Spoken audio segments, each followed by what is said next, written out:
Көңүлүм чөгүп, мен кайгырсам, кайгымды өзүнө алган апам.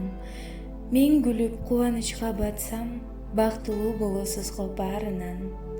Апакем күлүп дайым жүрүңүз, биздин улай урматыбызды көрүңүз. Неберелүү чөбөрөлүү болуңуз, жакшылыкта узун өмүр сүрүңүз. Бишкек шаарынын тургуну алтындан кымбат баа жеткис ардактуу апабыз Төрөгелдиева Гүлмираны 25 февраль 52 жаш маракеси менен куттуктайбыз. Ден соолукта узак өмүр сүрүңүз, бул жашоодо дайым төрдө жүрүңүз. Туугандарга сизге болгон сыйын көрүп, небере чебере менен бирге ойноп күлүңүз. 52 жаш өмүр жолун бастыңыз, кем болбостон 100дөн да ашыңыз. Сизсиз биздин жарык болгон дүнүйө, сизсиз биздин баалуу болгон бактыбыз.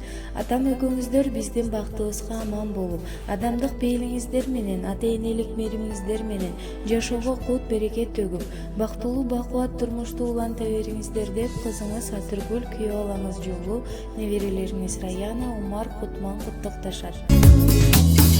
Апа